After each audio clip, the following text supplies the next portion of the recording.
Well, a lot of big stories in the country over the week, and even this weekend. We saw earlier the valedictory session of the 9th Senate, which is signaling the end of the legislative business for the 9th Senate. I mean, in the course of the week, there were still conversations around the fuel subsidy removal, with conversations around the leadership of the 10th National Assembly. But by far the biggest story this week has been the suspension of the CBN Governor, Godwin Emefiele. Thanks for joining us. This is Standpoint. I am Precious Amayo. Now, it didn't come as a shock to a lot of people just before the close of the day yesterday, when Nigerians thought that, look, the day was over. We had that breaking news from the presidency that President Bola Tinubu has suspended Godwin Emefiele as central bank governor with immediate effect. And that was sequel to the ongoing investigation of his office and then the planned reforms in the financial sector of the economy. We're going to talk about this and then also talk about the economic policies of the president going forward.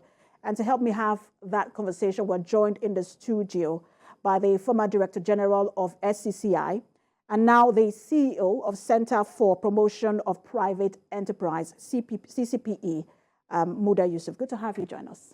Thank you, Precious. It's a pleasure to be here. Thank you for joining us. Now, let's talk about this because, you know, just before that election, Emefiele became the face of the ill-timed, many Nigerians said, Naira redesign policy. Some held him responsible being the CBN governor. And then some also, you know, there were jokes around his names. A lot of things happened in that period.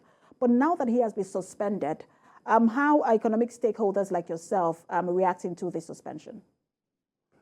Well, first, let me say that the suspension did not come as a surprise.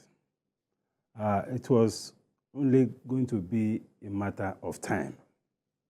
I say this because during his inaugural speech, the president outlined his major policy thrusts as far as monetary policy and related matters are concerned.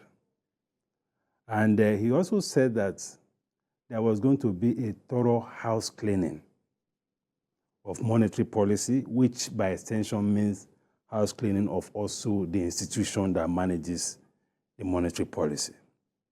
So going by that, we knew that something was going to happen. And he went further to state categorically his policy convictions and policy direction. First, he said that the unified exchange rate must be discontinued. That the CBN must, put a stop to that. Secondly, he expressed his displeasure or his resentment about the way the Naira redesign policy was managed. He talked about the need to reduce interest rates. I'm saying all of this for us to be able to situate the key differences between President Tinubu's policy thrust and direction and the disposition of the current CBN governor. The current CBN governor is not a believer in a unified exchange rate regime. And so that relationship was never going to work? Yes, that was a major issue. Because in the business environment, this has been seen as one of the major distortions in the economy and one of the biggest impediments to the growth and recovery of the economy. But the CBN under Emefiele does not share that view. So for close to 8 years, we have been stuck with this multiple exchange rate regime. Secondly, we had the Naira redesign policy. Now, up till now, we don't even know where we stand on that. Because we are not seeing an increase in the new currency, and the old currency currently accounts for over close to 90% of currency in circulation. So we don't even know where we stand. So, of course, the president also expressed his displeasure about that. And from what we can see, the CBN also still has the conviction that that is the way to go. Because it took the Supreme Court. It took the intervention of the governors. It took the intervention of even the National Assembly for us to have a review of the timeline for the Naira redesign, in spite of the cries and the pains and the agonies and the trauma that the citizens suffered. Perhaps, so if you have... we're seeing reactions like that, I mean, when you look at the reactions from Nigerians, you would see that some of them are expressing some level of, I don't want to use the word joy, but, there's sort of satisfaction with this particular suspension because they say that, look, they went through a lot because of that Naira redesign policy. But we know that political decisions have direct influence on economy. How is the market reacting to this particular suspension? And what do you think that the impact would be on the Nigerian economy? Well, it's still early days. This suspension was announced on Friday. Markets will begin to, react effectively from Tuesday. That is when the working day resumes. But generally, the perception is that to the extent that we need to undertake some critical reforms in the monetary policy space, and to the extent that we need some changes even within the CBN itself, in line with what President Tinubu said, I think the perception is that something positive will come out of this. I say that because some of these policies that the president wants to reverse are policies that have been having very negative effects, both on the economy, on investments, and on the welfare of the people. So the outcome for me is likely to be positive. And again, this will also help to position the administration to be able to accelerate the pace of reforms in that space. Because it is impractical to expect somebody who doesn't believe in your philosophy of economic management to drive it. The governor of CBN does not believe in some of these fundamental policies that Asiwaju is bringing into place. So therefore, but there's to be a clear, major... that's not why, sorry to interrupt you, that's not why he's been suspended, just so people that are not thinking that, look, he was suspended because of that clash in policy. No, he was going to leave office anytime soon anyway. In a few weeks, he was going to be out of office. But this is basically about investigation, around his office. And I will let you continue now, but also we just want to ask you, because many policy analysts and economists have said, look, that Naira redesign policy was the last straw. That there have been a lot of other policies, before now that they didn't think were right and they were also ill-timed. But, some have considered him the worst CBN governor in the history of this country. Do you agree with that assertion? Well, I don't want to be that judgmental. But I would say that some of the policies are some of the worst policies that we have seen coming from the CBN, particularly the Naira redesign policy. It was extremely very bad because it affected the economy very badly. And what even made it worse was the inflexibility and the insensitivity around it. When we saw situations where the ordinary people were crying on the streets, people could not access their own money from the banking system, people were using Naira to buy Naira. Use your digital currency to buy the currency notes. And the cost of purchase of the currency was even higher than the cost you pay if you are borrowing from the bank. So it was one of the worst things that happened under the Buhari administration. And unfortunately, even President Buhari himself did not respond the way we expected him to respond. We don't know the kind of feedback he was getting. But it was very unfortunate that it happened the way it happened. So if you look at that singular policy, perhaps you may be forced to agree with some of those who said it was one of the worst regimes of central bank leadership that we have. But even the foreign exchange policy too had a major distortionary effect on the economy. And a lot of players in the economy have complained about this. Most of the international financial institutions have complained about it. Some technocrats within the country have complained about it, but for some reasons, both himself and President Buhari stuck to that for this foreign exchange policy, which was not transparent. It was creating a whole lot of transparency issues in the financial market. It became highly transactional, and it's more importantly, it impeded the inflow of investment into the economy, because we saw a crash of FDI to less than $500 million. We used to do close to $5 billion, $6 billion, dollars of inflow of FDI in the years before the administration. The exporters also were very, bitter about the policy, because yes, this is a time we needed to encourage the exporters to bring in money into the economy. But you have a policy that says that when you are bringing your export proceeds, you have to bring it at the official rate, which was 461 or 460. That is like penalizing the exporters. So there's a whole lot of inherent contradictions. Whereas you could have gotten your exchange, even in a higher, higher rate, and then you have to now bring it in a lower rate, which means that, that's a lot of loss. It's a loss of close to 200 to 250 naira per dollar. Considering that the naira at that time was exchanging against the dollar at almost 750. Yes. So imagine bringing it in for 461. Yes, you're right that, so that's a lot of that affected our quest for inflows of investment. And when we complain about this exchange rate and the challenges we are having in the foreign exchange market, it is to a large extent as a result of that policy. Even some of the transactions that were taking place, some of them were taking place under the table or underground.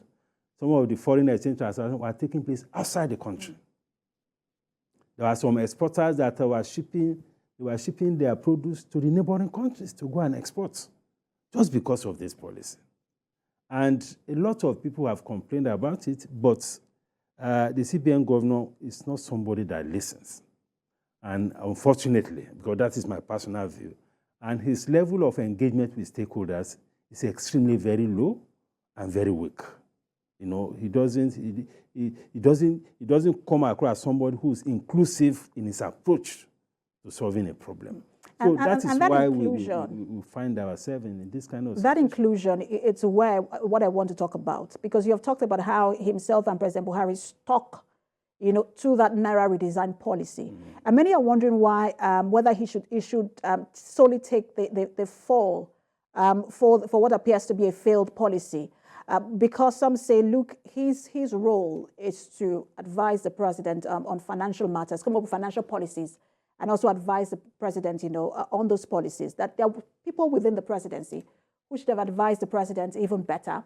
And, there is also a CBN management team who could have also, raised the alarm if they felt that something was wrong. And so if nobody did that, why is he taking the fall solely?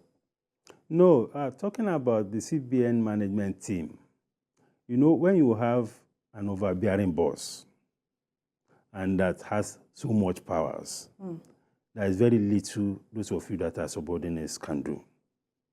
The option that you may have sometimes is just to walk away from the job. So he's such an overbearing person. That is my own perception of him. So that is somebody that is difficult to disagree with. And when you are in a management situation and you have that kind of boss, you just have to let it be, or let him be. That is one because he's the CBN governor. He's also the chairman of the board. So you can imagine the enormity of the powers that he has. So to expect that a major reform or a major influence can come from within, especially when you are dealing with somebody who has this strong conviction that he's doing the right thing, we'll be expecting too much. Now, on the side of the presidency, the president has a presidential economic advisory team. And the team is made up of quality members whom a lot of us respect. But what I was saying is that within the presidency itself, I don't think the advice or the input of these committees are being sought. Once an idea comes from the CBN to the president, and the president believes in it. That's it. So I'm not seeing the impact of that team, economic advisory team. I'm not also seeing the impact of even some of the key ministries, economic ministries. Minister of Finance, who wasn't aware. Exactly. We have economic planning. We have investment, trade and investment.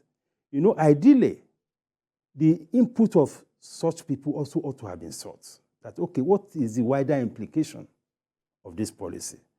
So I think by the nature of the management style of President Buhari, that did not happen. So that is why I think whatever comes from the CBN just gets straight, approved for implementation. And I don't think there is also a very strong mechanism for feedback. Because ideally, if you introduce a policy, from time to time, that you should have a monitoring and evaluation framework to be able to determine the effectiveness of the policy, whether you are having a backlash, whether it's achieving results, and so on, so that from time to time, you can fine-tune the policy. That did not happen. So the framework of economic management under President Buhari was not such that can allow for the distilling or the fine-tuning of ideas that come from one or two agencies of government. And again, we have the National Economic Council. They also were not playing the kind of role that they should play. And again, because, we also had something that looked like an imperial leadership. So that if President Buhari takes a position on an issue, many people hardly want to disagree with him. At least that is my own impression of that administration. Once he takes a position, not even the National Assembly wants to disagree with him. So because of that, and because, of course, he's not an economist and he also had limited knowledge about how these things work, he meant well, no doubt. But some of these things are scientific in nature. There are some theoretical bases that can support the sustainability of policy. If you don't give room for that kind of technical input to inform policy choices or the shape of policy, you can easily go wrong, no matter how well-meaning or how well-intentioned you are. So those are the things I think went wrong in the policy process. It's not for lack of people within the space, but if you are there as an expert and your ideas are not sought, or you give your ideas and your boss doesn't listen, what are you going to do? So you have to let it be. So going forward, I think we should take a cue from that and ensure that going forward, we ensure that the policy process is more rigorous. It's not just about one or two people coming with ideas and you just run with it. No. You should have a team that should properly scrutinize it without necessarily being bureaucratic. These things it doesn't take time. Once you see a bad policy, you can smell it from kilometers away that this policy is not going to work. Because economics is a science, even though it's a social science. And all policies are really about people, and if people that have been affected negatively by your policy. Exactly. It's a no-brainer that you should decide to rescind, that policy. But let me ask you about his perceived political affiliation, partisan political affiliation, and then these allegations coming from the DSS. How unprecedented is that for a CBN governor? Well, his involvement in partisan politics, I think is something that was most unbecoming. I've never seen anywhere in the world where somebody who is occupying such a very strategic position will get involved in partisan politics. I've never seen it. And it's also incredible that we allowed that to happen. Again, I will put that at the door of the president. How can we have a CBN governor degenerating to a point of taking forms to contest the primaries of a political party? At a time, I thought it was a joke, personally, that this cannot happen. Well, before we knew it, we saw branded buses in his name. We saw a group of all these people who gathered themselves in Abuja addressing press conferences, supporting this candidate and that candidate, support groups for him. And at a point, he even went to court to ask for a declaration of the court that he wants to remain as the CBN governor and still be part of the presidential primaries. I've never seen that kind of thing anywhere in the world. So it's unprecedented. I don't know how we got to that point, that somebody like that, in that kind of position. So that in itself has compromised the credibility of the institution. Because it's an institution that should be able to work with any political party that comes to power. It's an institution that should be able to relate with any candidate that emerges eventually as the president of the country. But that has been massively compromised by the involvement in partisan politics. And you know the implication of that for the credibility of even the economic policies. That was why even during the Naira redesign, ministers were read into it. That maybe he had some, political motives that he wanted to achieve. He has put himself in that position. Got to a point that even INEC said INEC was not going to store the sensitive materials in CBN custody. It got to that point. It was most ridiculous. So things like that can, result in this kind of outcomes that we are seeing. Because how do you now work with an administration that has come in? You have it's a very messy, very messy situation. So that, of course, is likely to be a factor because you have already tainted yourself as a politician, which should not be. So that's for me. It's also an issue, But how? Because you mentioned how powerful that office is. One wonders, how do you check such powers? One would think that the powers to check that office resides with the president, but we didn't see that at play in the last administration. So how do you check that kind of power that the CBN governor has? Well, there are a lot of suggestions, or a few suggestions that have been bandied around. He's the CBN governor, and he's also the chairman of the CBN board. Perhaps we should separate it. Because, we used to have something similar in the banks. When you have a CEO of a bank, who will also be chairman of the bank. I think it was Sanusi that reviewed that. During the banking reform era. Yes. So I think something similar will have to happen because, if you have too much powers, power corrupts. Absolute power corrupts absolutely. If you have too much power, there's a very high risk that you can also mismanage those powers. Unfortunately, the National Assembly also had a role to play in their oversight function. They have a committee on banking and finance. He was summoned several times and did not appear until eventually. He did not appear because, again, you have a feeling that even the members of the assembly were already compromised. And that is one thing even the new National Assembly should watch out for. If you have a responsibility to oversight an institution, you have to be careful the kind of favors you get from such institutions. Emefiele was very contemptuous of the National Assembly, extremely contemptuous. He took the decision of the House of Reps Speaker to pronounce that he was going to issue a warrant of arrest for him to show up at the House of Reps. The Senate did not even invite him. Even as bad as things were during this Naira redesign, when the citizens who they were representing were crying. Some people died.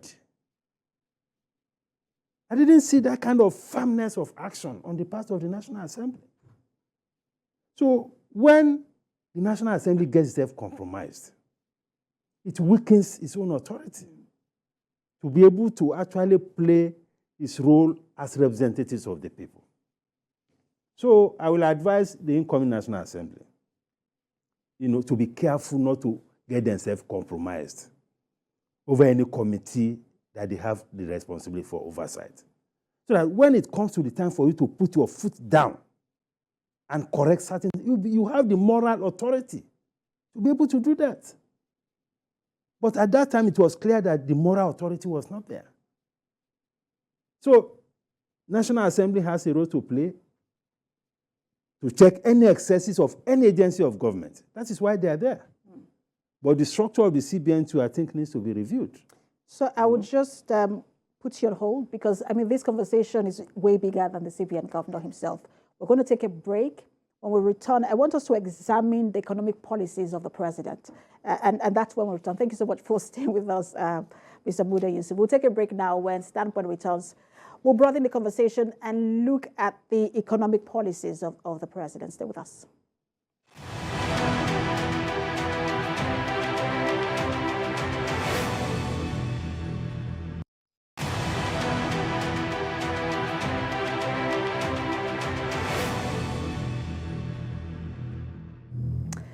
Thanks for staying with us. You're watching Standpoint. We've been talking about the suspension of the CBN governor and his implications as well.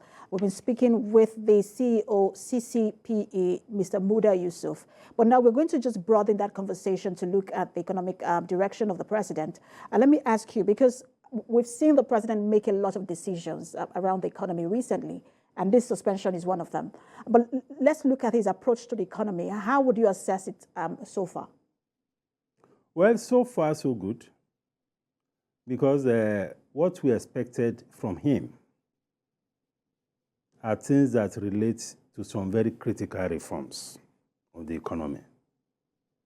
And the whole idea of reforms is to create a much better policy environment, a much better macroeconomic environment, a much better regulatory environment, a much better policy environment, and to also ensure the security of lives and property. And so far, all the steps that he has taken are in furtherance of ensuring that.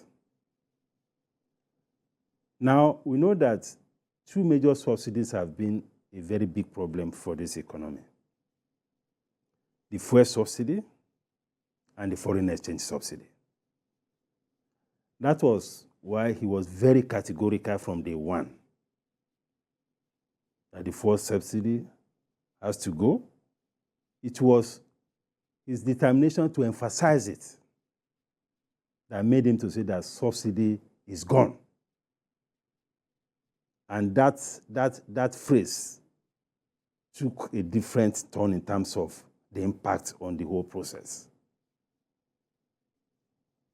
The second point, which was categorical, is the unification of the exchange rate. These two things are very important because of, first, the impact they are having on our revenue, because we are spending anywhere between 6 to 7 trillion on this subsidy.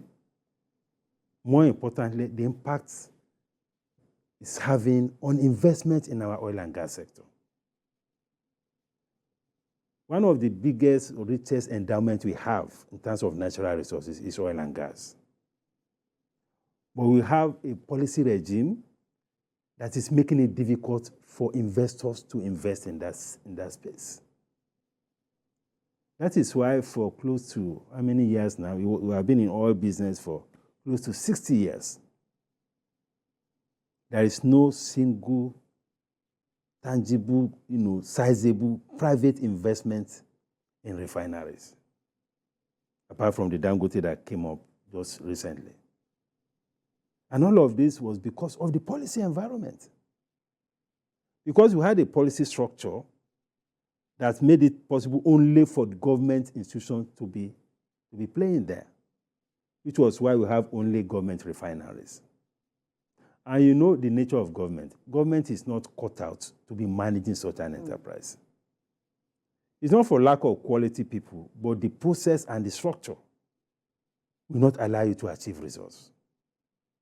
The bureaucracy, the processes, the political interference, and not reckoning with merit and all, will not allow the system to work.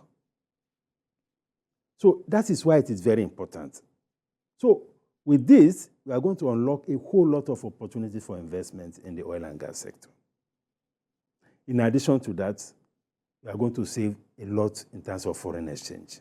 Do you think that we've somehow restored investor confidence with the removal of fees subsidy? And then does the removal, or the suspension rather, not removal, the suspension of the CBN governor, what would that also mean for investor confidence? Well, the subsidy removal has elevated the confidence and has also elevated the level of positive expectations around this administration and around opportunities and the prospects of growth in the oil and gas sector significantly. Because what we are seeing is a process that is highly reversible. That is what it is. So the impact on investments will be very, very significant. Now, for the CBN governor, because of his stance on some key policies that investors have been expecting to change, that many, even financial institutions, international financial, have been also clamoring for. But he doesn't buy, or he did not buy into those ideas. He doesn't believe so much in the market. And for an economy as vibrant as we have, for an economy with so much entrepreneurs, the bigger the space you create for the market to function, the better the outcomes you get in terms of growth, revenue, and employment generation. So some of his policies were obstructing the market, like what we have in the foreign exchange market. So that is going to lift a lot of confidence now. Because his removal was not only about him, or his suspension was not just only about him. It's also about the kind of policy that he has entrenched in the system, which many people believe has been working against the growth of investment, and which also has become highly transactional. So when you remove such obstacles, because it's an obstacle to investment, once you remove such obstacles, you increase the chances of economic growth to increase. You increase the chances of inflow of capital. Whether you are talking of FDI, you are talking about portfolio flows, you are talking about even repatriation from export proceeds, diaspora remittances, all of these things will improve. And we are likely to see an improvement on the supply side of the foreign exchange equation. Because exchange rate is a price. It depends on what is happening on the supply side and what is happening on the demand side. You have the demand side, which has been bloated by people who are looking for arbitrage. Arbitrage means when you take foreign exchange from the official window and you sell it at the parallel market window. That's a huge demand that has been generated by that arbitrage. So if you unify it, that component of demand will fizzle out.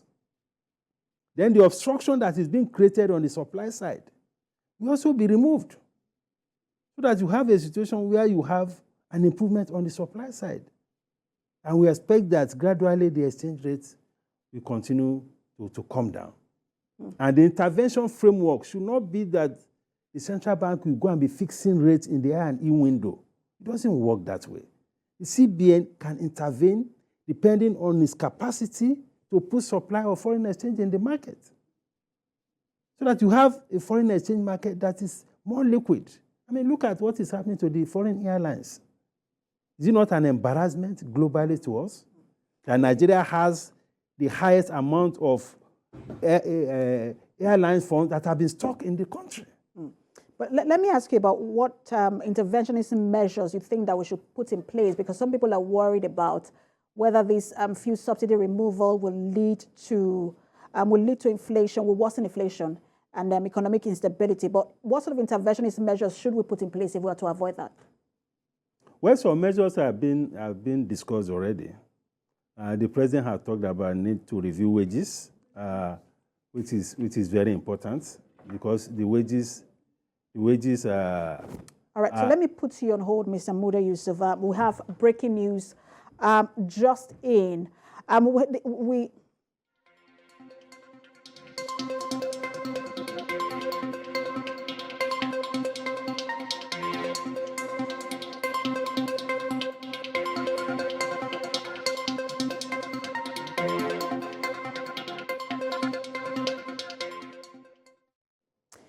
we're still on the coverage of the suspension of Godwin Emefiele. We can now confirm to you through an exclusive footage obtained by TVC News that the former governor is now in DSS custody. In a press statement by Public Relations Officer, Department of State Services, the Department of State Services hereby confirms that Mr. Godwin Emefiele, the suspended governor of the central bank, is now in custody for some investigative reasons. The public, particularly the media, is enjoined to apply utmost caution in the reportage and narratives concerning this.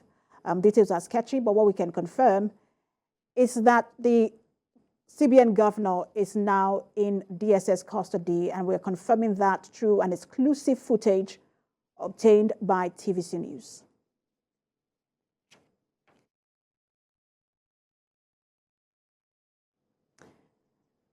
All right, that's the footage there, the exclusive footage obtained by TVC, where we can see that the DSS now has the former governor of the, or suspended governor of the CBN in custody. There was a press statement released by the Public Relations Officer of the Department of State Service, where he's enjoining the media to apply utmost caution in the reportage and narratives concerning this. He's also confirming that the DSS now has Godwin Emefiele in custody. You'll remember that he was suspended yesterday by the president, and that's because of investigation around some of allegations, about him and policies he took while in office. We understand he was arrested in Lagos and is off to Abuja.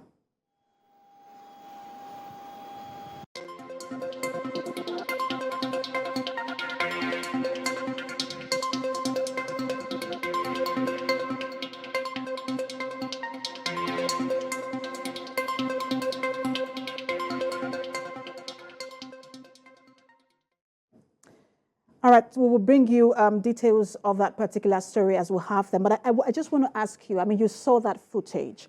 TVC has it exclusively. He's now in the custody of the DSS. He was arrested here in Lagos, and he's been taken to Abuja. How do you react to that? I'm not sure if it has happened before now that a CBN governor is being investigated in that capacity when you look at the allegations by the DSS. Before now, there was an attempt to arrest him under the Buhari administration. But somehow, that attempt was blocked, because I understand at that time it took the military, to go and get him at the airport, to escort him out of the airport at that time. So I imagine that those issues are now coming up again. And for the DSS to take these steps, they must have had some evidence which requires some clarification. And of course, this is a process of investigation. If you are being investigated, of course, you have to be taken on board to their custody to explain a few things. So I think it is what it is. Nobody is above the law. If there's an infraction on the policy or processes or procedures of government or regulations of government, people should be held accountable. So it's a process of accountability. So it is for him to now, it's an opportunity for him to defend himself, depending on what evidence is being brought for him to, is being brought forward, at least by way of allegations to him. But this is not the first time they are attempting to arrest him. So, But how far-reaching do you see this investigation going? Well, it's going to be far-reaching depending on the scope of the investigation. We are not insiders. We don't have the figures. So we don't know what infractions have been committed over time. Of course, there are a lot of issues. For instance, for a number of years, we haven't seen any published audited accounts of the Central Bank of Nigeria, at least for some years now. All of these things are issues that border on corporate governance. And how often is that account supposed to be audited? It's supposed to be annual. For any corporate entity, your account is supposed to be annual, So, and there may be other information that people have around this that has necessitated this arrest. So it's for him to prove himself. But this will not in any way affect the stability of the financial system. affect the quality of economic policies. If anything, I'm not talking about this arrest now. At least we have a better room to fine-tune some policies, particularly around monetary policy, foreign exchange policy, some of these policies which I referred to earlier that have been impeding the growth of and how well do you know the now acting, we'll call him the acting CBN governor, who Folashodun, who has now, he's the next person. He has handed over to him. How well do you know him, and how well do you think he's going to perform while he's acting anyway? Well, I don't know him that much, but I imagine that the acting responsibility is not going to take long. Yeah, it's not going to take long. Of course, there are some critical frameworks for policy processes to be done. He may not be in a position to take any major policy decision or major policy changes because he's in an acting capacity. So he will also have to tread softly. But more importantly is to align whatever they are doing with the policy thrust of the present administration. But because that is very important. Because you said he's not going to stay long, which means that, anyway, the CBN governors, like we were saying earlier, his tenure was going to be over in a matter of weeks, which means that the president will still have appointed, will still need to appoint a CBN governor. Of course. And so let's look at that office and that of the Ministry of Finance, because one of the major challenges we saw in the Buhari administration was that people kept complaining that, those of you in that sector kept complaining about how there was no synergy of the fiscal and monetary policy. How critical are those appointments for the president if he's to drive his economic policies? No, those appointments are very, very important. They are very critical. Because we don't want, as we have seen in the last few years, some very important agencies of government to become a platform for patronage. The focus should be on the delivery of maximum value for Nigerians, promoting efficiency, promoting stability, and all of that. So the quality of appointees, I think, is very, very paramount. And the good thing is that President Tinubu has a track record, of getting quality people to man some very important technical positions. So we expect that to happen. We also expect a very good economic team, because nobody knows it all. And that's what we call the general equilibrium approach to economic management. In other words, when you are taking on a policy, you have to look at the implication of the policy for other sectors beyond your own narrow objective of the policy. Because in some policy environment, there's sometimes a whole lot of collateral damage that can happen. Even though you have your focus on one small objective, in trying to achieve that, you could do a lot more damage to other sectors of the economy. So that is why it is important to always have a team approach, to some of these policy measures. So that kind of thing should happen, so that there is some consultation among the key ministries about the quality of policies, the implications of policies, so that they're on the same page as far as economic management is concerned. So that you don't have people going in different directions, as we have had in the past few years. Quite interesting times, especially with this new suspension and arrest of the CBN governor by the DSS unprecedented. Thank you so much for talking to us, Mr. Mbude Yusuf. I'm sure we're going to have you over and over again to look at the economic policies of the president as his administration begins to take shape. Yeah, it's a pleasure. Thank you for having me. Thank you for coming. All right, TVC News is staying on the suspension and now the arrest of the CBN governor by the DSS. Let's just tell you again that we now have a footage obtained exclusively by TVC News of the arrest of the CBN governor. He's now in DSS custody. There was a press statement released by the Public Relations Officer of the State Services. That's where he also confirmed that Mr. Godwin Emefiele, that's the suspended governor of the Central Bank, is now in its custody for some investigative reasons. He enjoined the public, particularly the media, to apply utmost caution in the reportage and narratives concerning this. We understand that the CBN governor was arrested in Lagos and is now being taken to Abuja.